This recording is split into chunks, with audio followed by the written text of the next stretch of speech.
Shalom, meu amado irmão. Vamos dar continuidade ao estudo anterior. Então vamos dar uma revisada naquilo que a gente já falou, para ver se a gente consegue chegar num entendimento melhor aí. Então comentamos aí no estudo anterior sobre a palavra techuvá. E falamos que techuvá, ela não está ligada a arrependimento, como muitas pessoas falam. Mas techuvá está ligado ao retorno, a retornarmos à origem do nosso chamado, a retornarmos ao eterno. Então, a palavra ligada a arrependimento é haratá. Então, quando falamos de arrependimento, estamos falando de haratá. E quando falamos de techuvá, estamos falando de retornar. Retornar ao nosso chamado inicial junto ao Eterno. Assim como Adão foi criado por Deus para ter intimidade, comunhão, ser parceiro de toda a criação, nós, quando aceitamos Jesus, nos arrependemos do nosso pecado, do nosso erro, da nossa falha, através de um haratá, através de um arrependimento genuíno, nós começamos a fazer o caminho de volta, retornando ao Eterno. Amém?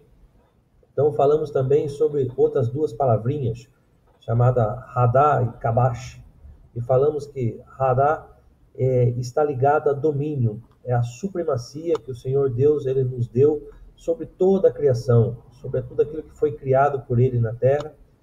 Como assim é o desejo, é o coração do Eterno sobre a nossa vida, que venhamos a dominar sobre a criação, venhamos a exercer a autoridade que é dele, dada a nós sobre a criação. Então, esta autoridade, esse domínio, está ligado a uma palavra chamada Hadá.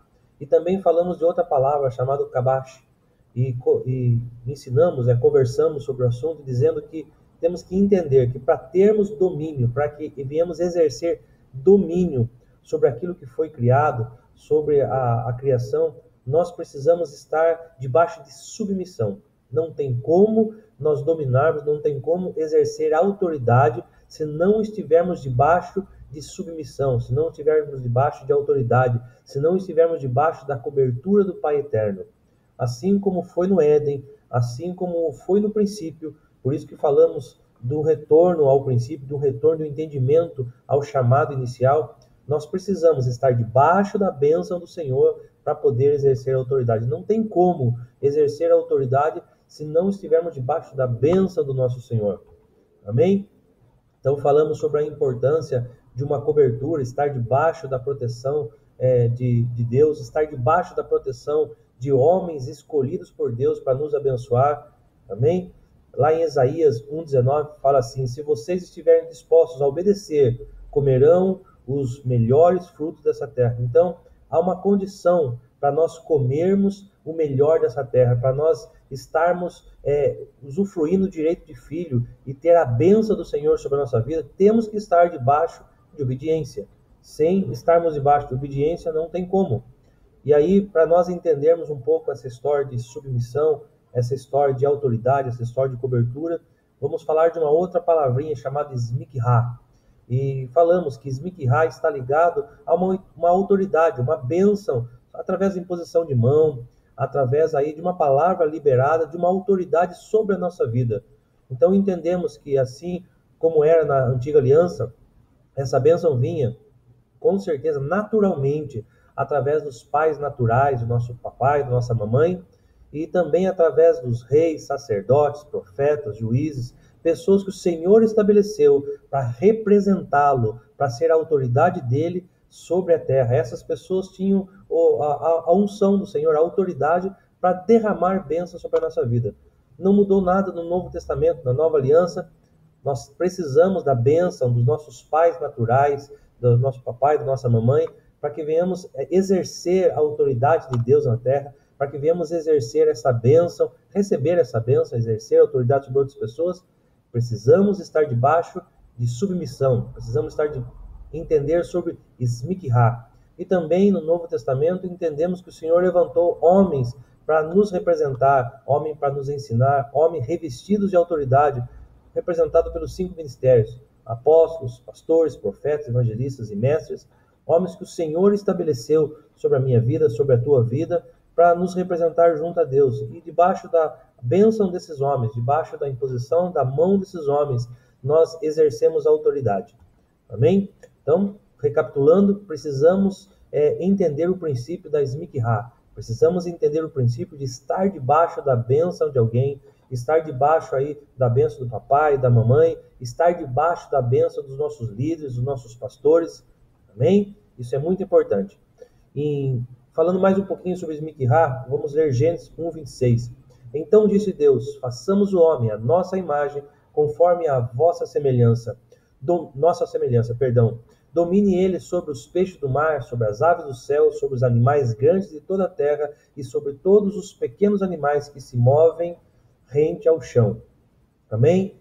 Para que venhamos ser conforme a imagem e semelhança do Altíssimo, precisamos estar debaixo da sua autoridade, debaixo da sua lei, debaixo da sua graça. Amém? Glória a Deus. Vamos ler um versículo aí, João 14, 6, 7. Disse-lhe Jesus: eu sou o caminho e a verdade e a vida. Ninguém vem ao Pai senão por mim. Se vós me conheceis, a mim também conhecereis ao Pai. E seja dado agora, e desde agora, perdão, conheceis e o tendes visto. Então, olha só, nós percebemos que há um princípio, há um caminho para retornarmos ao eterno, para retornarmos ao Pai Celestial. Precisamos passar por Jesus. Se não conhecermos Jesus, se não tivermos acesso a Yeshua, se não tivermos acesso ao caminho, nós não vamos ter como retornar aquilo que é original, aquilo que o Senhor estabeleceu lá no princípio, a unção de filho, para voltarmos a ser filhos, para voltarmos a estar debaixo dessa unção, precisamos entender que é necessário passar por Yeshua. Amém?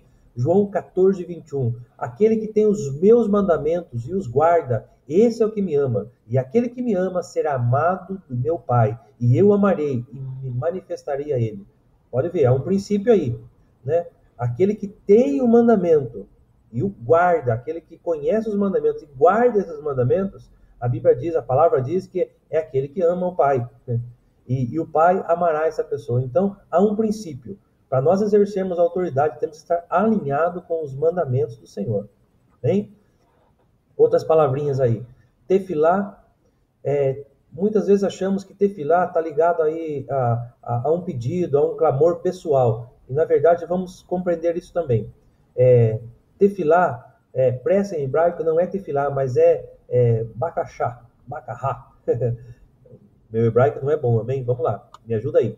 Então, bakará significa rezar, pedir, implorar. Quando nós pedimos algo pessoal, nós, na verdade, não estamos fazendo um tefilá. Tefilá, na verdade, está ligado a nós nos apegarmos. É aquele tempo precioso que temos que ter com o Altíssimo. Aquele tempo de intimidade, de pai e filho. Aquele momento de a sós com o Senhor. Então, precisamos entender que precisamos, para restabelecer esse nível de intimidade, não apenas chegar diante de Deus para clamar, para pedir, para suplicar por algo pessoal. Nós precisamos ter qualidade de tempo com Deus. Então, se você quer entender ou exercer o seu tefilá, você tem que estar entendendo que é necessário você ter tempo de qualidade com Deus. Não entrar na presença dele apenas para pedir algo pessoal, mas para buscar o entendimento das coisas espirituais, para buscar o entendimento do seu próprio chamado junto a ele, do seu propósito com o Eterno. Aleluia!